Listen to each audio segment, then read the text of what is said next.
নমস্কার বন্ধুরা, আজকে আমি তোমাদের সঙ্গে একটু আলোচনা করব। এইগুলো আমার জবা গাছ। তো জবা গাছগুলো বেশ কাটাই ছাঁটাই করার পরে খুব সুন্দর যে কচি কচি ডগা বেরাইছে। তো এই ডগাতে এখন বেশ তোমাদেরকে একটু খেয়াল রাখতে হবে যেন কোনো পোকা টোকা না লাগে। যে আমার গাছগুলো তোমরা দেখলেই বুঝতে পারছো কত পরিষ্কার হয়ে আছে গাছগুলো। আবার এখন একটু বৃষ্টির জল পাচ্ছে, তার জন্য গাছগুলো খুব সুন্দর হচ্ছে। তো তোমাদের বাড়িতেও যদি গাছ থাকে, যদি দেখছো যে এরকম বেশ সুন্দর একবারে ডগাগুলো বেশ ভালো হয়েছে, তবে এই সময় একটু সার দিতে হবে।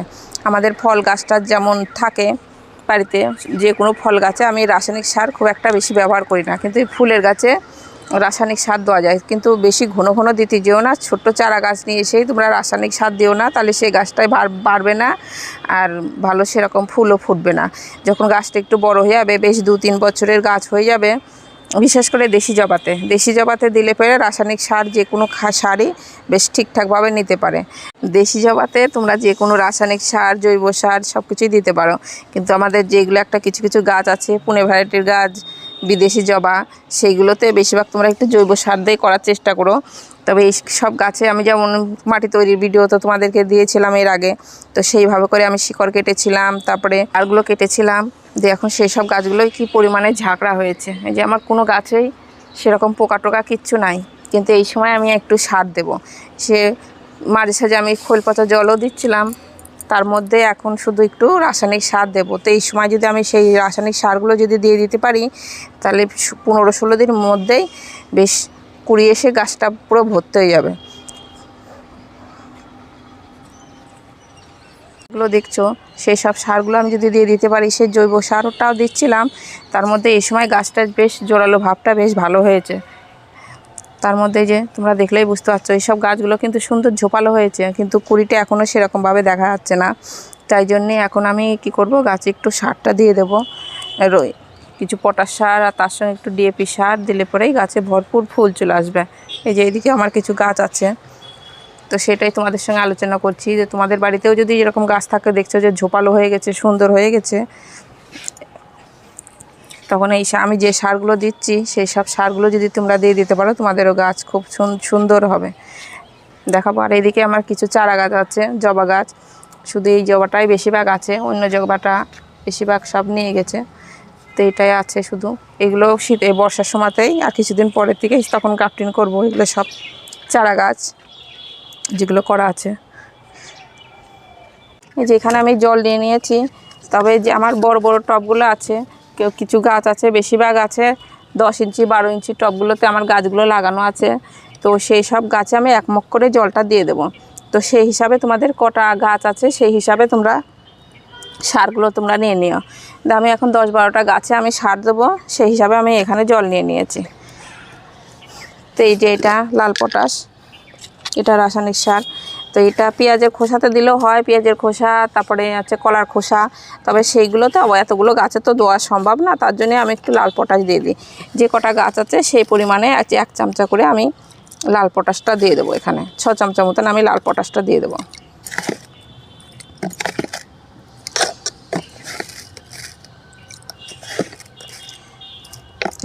এই 6 চামচা মতন আমি দিয়ে দিলাম।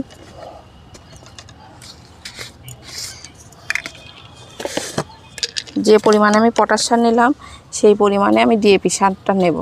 ডিএপি সারটা দিলে কি হবে, যে কুড়িগুলো আসবে, কুড়িগুলো বেশ ভালো হবে। সে গাছে জোরালো ভাবটা তো এখনও ভালো আছে, তাহলে একটু ডিএপি সারটা দিলে পরে বেশি ভালো হবে।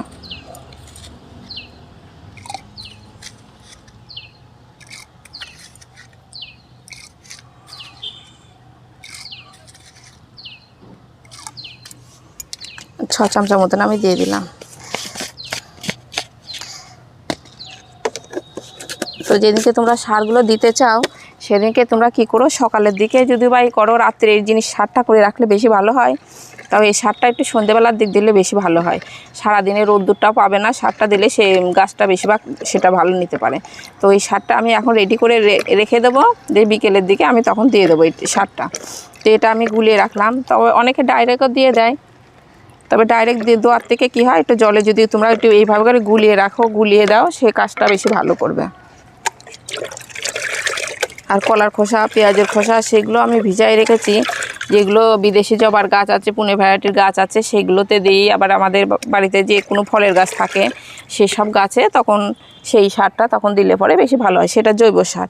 আর আমাদের এই সব জবা গাছগুলোতে এই রাসায়নিক সার দেওয়া যায়। তবে এই রাসায়নিক সার তোমরা ফুল পাওয়ার জন্য খুব ঘন ঘন দিতে যেও না, 2-3 মাস পর পর এই সারটা একবার দিতে হয়। আর তারপরে শুধু সবজি পচা জলটা, তারপরে খোল ভিজানো জল, সেটাই তোমরা দিতে থাকো। যেমন ভাতের মাড়, চাল ধোয়া জল, এইগুলো যদি দিতে থাকো তোমাদের গাছ খুব সুন্দর হবে। আর 2-3 মাস পর পর তোমরা এই পটাশ সারটা দিতে পারো। জবা গাছটা একটু পটাশিয়াম সারটা বেশি পছন্দ করে, আর দিলে গাছের ফুলের পরিমাণটাও খুব বেশি হয়। তার জন্যই এই সারটা আমি এখন গুলিয়ে রাখলাম। এই সারটা আমি এখন দেবো না, যে গুলিয়ে রাখলাম এইভাবে করে আমি তোমাদের বিকেলবেলা দিয়ে এইভাবে করে আমি গাছের গোড়াতে দিয়ে দেবো। এটা অল্প পরিমাণে একটু দিয়ে দেখালাম। তবে এই সারটা যখনই তোমরা দাও, মাটিটা যদি দেখো একবারে শুকনো খটখটে, সে অবস্থায় তোমরা দিতে যেও না। সে অবস্থা দিলে কি হবে, শিকড়টা একটু জ্বলেও যেতে পারে। যে গাছের গোড়াতে একটু জল দিয়ে নিবা তোমরা, জল দিয়ে নেওয়ার পরে তারপরে তোমরা এই জলটা দিয়ে দিও, এই সারের জলটা দিয়ে দিও, তাহলে সেই গাছটাতে বেশি ভালো হবে। আর এই সময়তে বৃষ্টি হচ্ছে, এই সময় ডগাতে যদি দেখো যে জাপ পোকা ধরনের, সে কুড়িগুলো বেশিরভাগ চলেও এসেছে, কচি কচি এই যে ছোটো ছোটো কুড়িও আছে।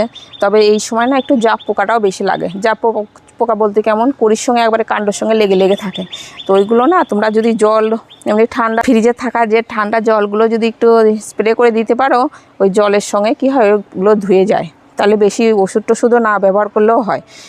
আমাদের ওষুধ যদি বেশি ব্যবহার করা যায়, তাহলে কি হয়, আমাদের গাছটা না অতটা বেশি ভালো হয় না। আর ওষুধটা তোমরা যত কম ব্যবহার করবা সেটাই বেশি ভালো হয়। পোকার ওষুধটা তোমরা যত কম ব্যবহার করবা সেটাই বেশি ভালো হয়। পোকার ওষুধটা যদি বেশি ব্যবহার করো, তাহলে কি হবে, আমাদের এই পাতাগুলো না এত সুন্দর কিন্তু থাকে না। ওই ওষুধের জন্যেও একটা পাতাগুলো একটু কেমন ভাব হয়ে যায়। তো যেদিনকে তোমরা হয়তো দেখছো যে তোমাদের গাছে অতিরিক্ত পোকা লেগে গেছে, পোকার ওষুধটা তোমরা ব্যবহার করছো, পোকার ওষুধটা দেওয়ার পরে সেই 2-3 দিন পরে এমনি প্লেন জল দিয়ে ধুয়ে যে কোনো একটা অনুখাদ্য তোমরা গাছে স্প্রে করে দিতে পারো, তাহলে পাতাটা আবার বেশ সুন্দর হয়ে যায়। অনুখাদ্য যদি না থাকে তাহলে এনপিকে একটা দিতে পারো, এনপিকে 19-19, এনপিকে 20-20, সেটাও পোকার ওষুধ দেওয়ার 2-3 দিন পরে যদি গাছগুলোতে স্প্রে করে দিতে পারো, তাহলে কি হয়, পাতা টাতা বেশ পরিষ্কার হয়ে বেশ চকচকে ভাব থাকে। আর পোকার ওষুধটা, যে কোনো পোকার ওষুধ অত ব্যবহার করা কিন্তু ভালো না। শুধু একটা ব্যবহার করা ভালো, পোকা লাগলে পরে সেই সোপাসোনাটা, নাহলে কাকা ওষুধ, ওইটা একটু বেশি দাম বেশি, কিন্তু যেমন পোকারও কাজ করে তখন গাছেরও কোনো ক্ষতি হয় না, গাছও বেশ ভালো থাকে, পরিষ্কার থাকে।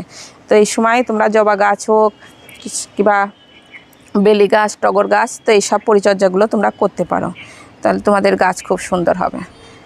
ভিডিওটা এখানে শেষ করছি। নমস্কার।